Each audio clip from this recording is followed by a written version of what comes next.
Welcome to this edition of Diverse Long Island. I'm Alicia Laventure. We begin with one of the most pressing civil rights battles of our time, the fight for acceptance by the transgender community. We trans lives are under attack! What do we do? Stand up, fight back! The religious freedom law in North Carolina is stirring up a lot of controversy. It requires transgender people to use public bathrooms that match the gender on their birth certificate. Many conservatives and religious groups say the measure is meant to protect women and girls, but LGBT activists say it simply makes them feel like outsiders. HB 2 and other dehumanizing legislation is an act of violence which seeks to shame our existence. HB 2 compounds the discrimination and marginalization of the transgender community who already have to fight every day for their survival. There's been some major backlash against the law in North Carolina. Musicians have canceled concerts, and there's evidence that tourism is taking a big hit. So joining me now to talk about the fight in North Carolina and the fight right here on the island is Julie Gray Owens, the executive director of the Long Island Transgender Advocacy Coalition. Julie, thank you so much for joining us. Thank you for having me. So let's start off by doing a little Transgender 101. Okay. What does it mean to be a transgender person, and what are some of the common misconceptions?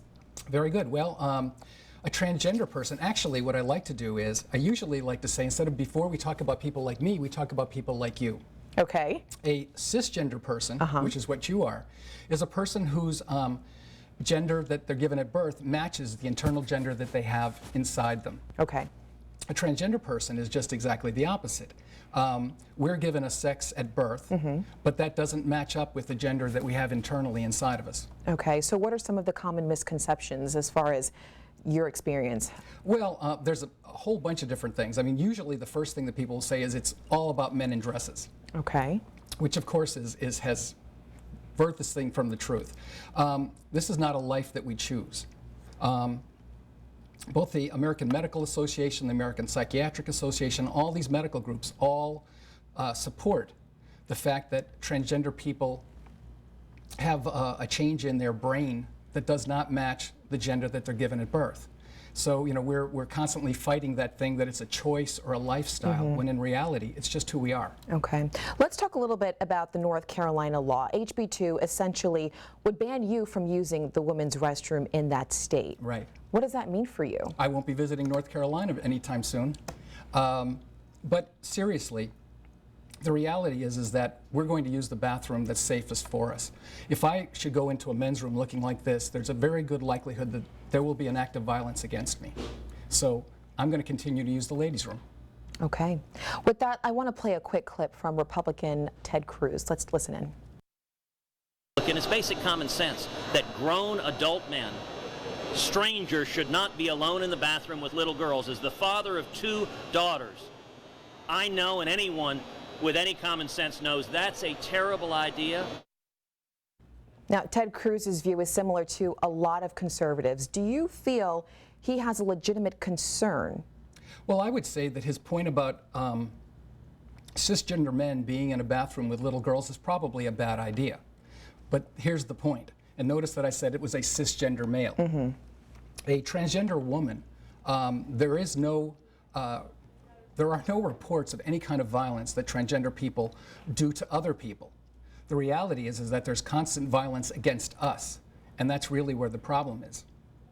So we're always dealing with the fact that whether we like it or not, the group that really is the cause of the problem are cisgender males who are violent. That's really where it's at. And they continue to try to press the transgender community as being the group that's the problem. We're not the problem. All we're trying to do is live our lives safely. Okay. Now, this fight actually goes way beyond North Carolina. You've been fighting your own battles right here on Long Island, Yes. you know, greater New York. Talk to me about some of the changes that you're calling for.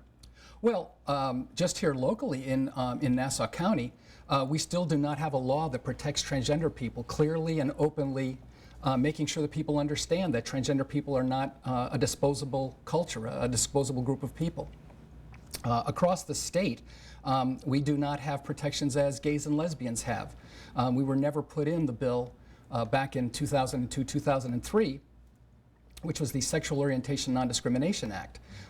Language that would have protected us was made sure that it wasn't put in because they were afraid the bill would not pass. And they were told that at that time, they told us, don't worry, we'll get you next year. Well, it's now 13 years, 14 years later, and we still don't have those protections. Governor Cuomo has done an amazing job. Actually, starting in this January, he did an executive action which added to regulations in the courtroom that made it clear that gender discrimination, such as for transgender people, is under sex discrimination. And as far as a disability goes, gender dysphoria, which is the stress that transgender people have because of the fact that they're different and living in a culture that doesn't accept them, that is to be considered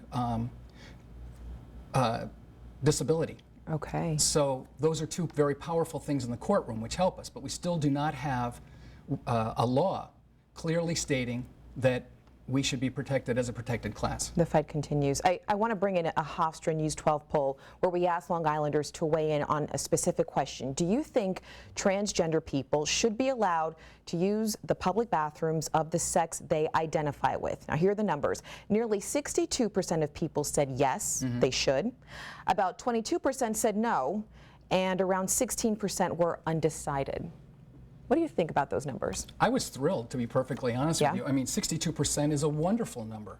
The 22%, it's 1 out of 5 people, and there's 17% that still have to meet a trans person and find that they're real human beings and should be treated just like everyone else. So what do you think it's going to take to change those who are still on the fence?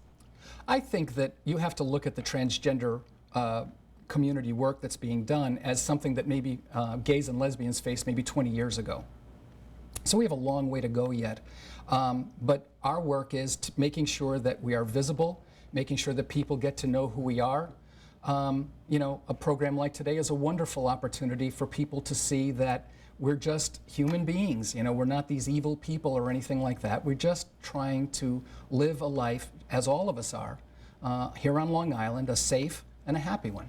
Julie Gray Owens, thank you so much for joining us today. Stay with us. We'll be right back after this break.